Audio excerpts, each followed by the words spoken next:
For most of our history, we followed the seasons. We lived in small, nomadic bands, moving as the land dictated. But eventually, we learned to engineer the landscape, planting seeds and staying in one place to guarantee a higher calorie count. This line graph tracking global population density shows the immediate result of that surplus. Around 4000 BCE, human numbers underwent a massive vertical spike as more children survived to adulthood, and families grew larger than ever before. This rapid scaling created a logistical crisis. Thousands of people were suddenly living shoulder to shoulder in fixed locations, without established systems to distribute grain, resolve property disputes, or maintain public health. Between 4000 and 3000 BCE, isolated populations across the globe reached a breaking point. To survive this massive increase in scale, they independently invented entirely new ways of living together in 6 distinct zones. In Afro-Eurasia, these societies formed along the major waterways of the Tigris and Euphrates, the Nile, the Indus, and the Yellow River. Further west, in the Americas, similar structures emerged in the coastal and highland regions of Peru and Mexico.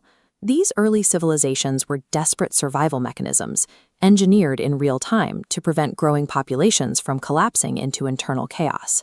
Despite being separated by thousands of miles of ocean and desert, every one of these cradles adopted the same core strategies to manage their people, starting with the meticulous tracking of their food supply.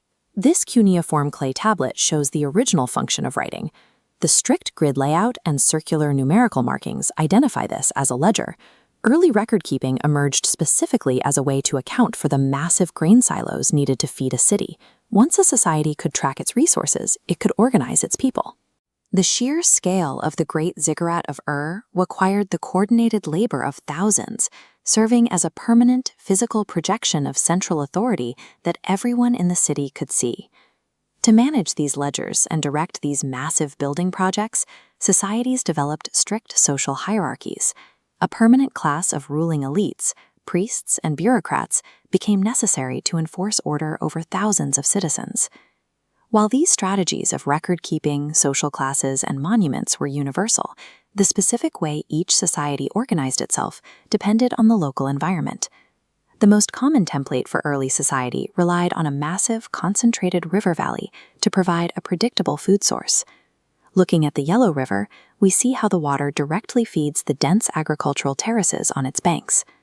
Hubs like the Nile and the Indus acted as natural magnets, forcing populations to cluster together in the fertile mud.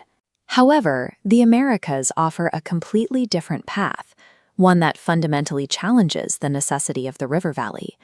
These ruins of Caral Supe sit in a dry, non-river landscape in Peru.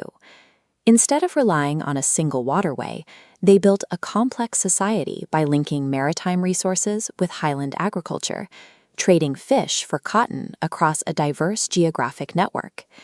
Human organization flourishes wherever a population can extract and trade the specific resources their landscape provides, regardless of the presence of a major river.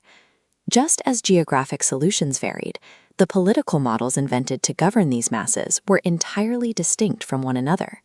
In Mesopotamia, the unpredictable flooding of the Tigris and Euphrates led to a decentralized model of fiercely independent city-states that constantly fought over the best land. In Egypt, the environment demanded a different approach. The sheer scale of the Giza pyramids required a massive, coordinated labor force and a grain distribution system that spanned the entire Nile Valley. Moving millions of stones into the deep desert could only be achieved by a single, unified kingdom with a centralized government. We see a distinct third variation in the ancient ruins of Mohenjo-Daro. Despite the meticulous urban grid, standardized plumbing, and public baths, there is no evidence of a singular central palace, suggesting a highly organized but decentralized theocratic network. Early governments were bespoke political machines, engineered specifically to solve the unique regional pressures of their home landscapes. The rise of these early societies reveals how humans can adapt to nearly any set of environmental constraints. We applied the exact same strategies of architecture and record-keeping to flowing rivers and to arid, high-altitude shores. Now that we've seen the global picture, it's time to step inside the walls and look at the internal machinery of these societies.